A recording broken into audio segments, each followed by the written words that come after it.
The Arvind the మా political editor Arvind Kolli మనతో పాటు అయితే లైవ్లో సిద్ధంగా ఉన్నారు. సార్ నమస్తే సార్. నమస్తే అమ్మా.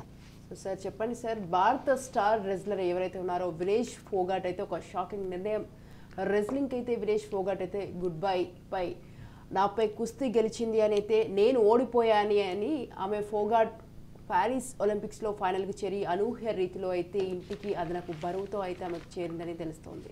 అయితే వినేష్ ఫోగాట్కి సంబంధించిన ఈ ట్వీట్ అందరినీ బాధ పెడుతుందనేది ఎంత నిజమో, వినేష్ ఫోగాట్ తన మొత్తం ప్రస్థానంలో తన మొత్తం కుస్తీ అంటే రెజ్లింగ్లో ఆవిడ అంతర్జాతీయ వేదికలపై చేసినటువంటి స్ట్రగుల్ కానీ, అదే సందర్భంలో ఇక్కడ ఒలింపిక్ సంఘంలో ఉన్నటువంటి కొన్ని అంశాల మీద ఆవిడ చేసినటువంటి పోరాటం కానీ, ఇవన్నీ అసలు ఆవిడే ఓడిపోయింది అన్న ఆవిడ మాటని వాళ్ళ ప్రపంచం కానీ భారతదేశం కానీ ఒప్పుకోవడానికి సిద్ధంగా లేదు. Vinesh Phogat is absolute winner, ఇంతమంది హృదయాల్ని గెలిచినటువంటి విన్నర్గా చూడాలి.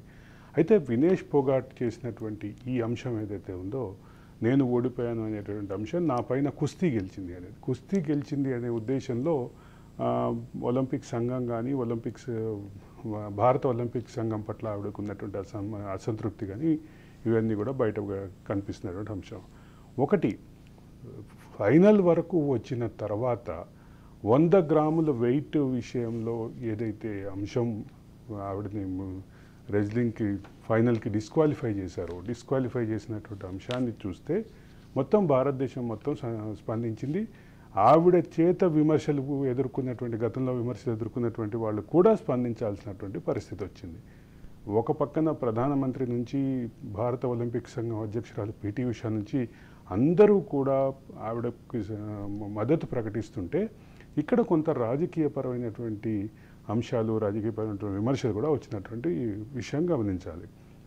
భారత ఒలింపిక్ సంఘం ఆధ్వర్యంలో జరిగేటువంటి ముఖ్యంగా రెజ్లింగ్ విభాగంలో మహిళా రెజ్లర్ల మీద లైంగిక దాడి, అదే సందర్భంలో లైంగికపరమైనటువంటి ఇబ్బందులు ఎదుర్కొన్నారు అనే అంశాన్ని కొంతమంది రెజ్లర్లు బయటికి తీసుకొస్తే, ఆ అంశాన్ని వాళ్ళతోటి పదంగా నిలబడినటువంటి కొద్ది మందిలో వినేష్ ఫోగాట్ కూడా ఒకరు.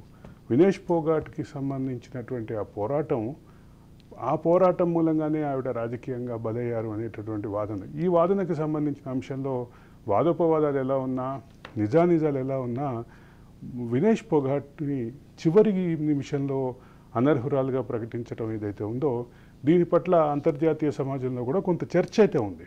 అంతర్జాతీయ క్రీడా సమాజంలో చర్చ ఉంది. మొత్తం ఓవరాల్గా కూడా అంటే పారిశ్రామిక వేదికగా జరుగుతుంటే ఒలింపిక్స్లోనే కాదు, వివిధ విభాగాల్లో వివిధ క్రీడా సంఘాల్లో కూడా ఈ రకమైనటువంటి చర్చలు మొదలైనవి.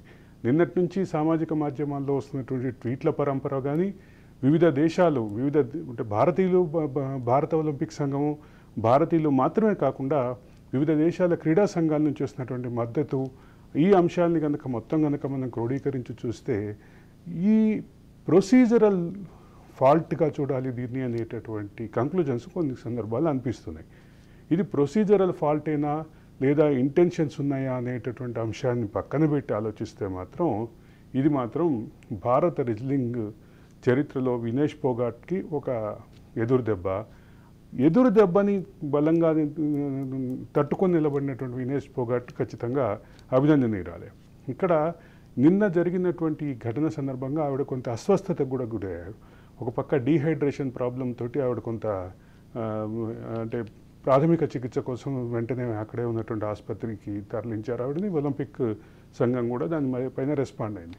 ఈ మొత్తం చరిత్ర అంటే ఈ ఎపిసోడ్లో మొత్తం కీలకంగా ఉన్నటువంటి అంశం ఒకటైతే మాట్లాడకుండా ఈ సబ్జెక్టు గురించి మనం ఒక కంక్లూజన్కి రాలేం. ఒక పక్క బలమైనటువంటి ఒలింపిక్ సంఘంలో భారత రెజ్లింగ్ ఫెడరేషన్లో అంతర్గతంగా మహిళా రెజ్లర్ల పట్ల జరుగుతున్నటువంటి లైంగికపరమైనటువంటి అంశాలని, లైంగిక దాడిపరమైన అంశాలని, లైంగికపరమైన ఒత్తిడి అంశాలని కొంతమంది రెజ్లర్లు బయటకు తీసుకొస్తే వాళ్ళకి అండగా నిలబడినటువంటి అతి కొద్ది మందిలో వినేష్ ఫోగాట్ ఒకరు. అటువంటి ఫైటరు, అంటే మొత్తం భారతదేశంలో ఉన్నటువంటి అందరి మనసుల్ని ఆకర్షించినటువంటి ఆ పోరాట ఏదైతే ఉందో ఆ పోరాటానికి ముందు ఫ్లాగ్ షిప్ ఉన్నటువంటి వినేష్ పోగాట్ ఈరోజు అంతర్జాతీయ వేదికపై ఈ రకమైనటువంటి ఇబ్బంది ఎదుర్కోవటం, దీని వెనుక కూడా రాజకీయాలు ఉన్నాయనేటువంటి చర్చ కూడా ముందుకు వస్తుంది.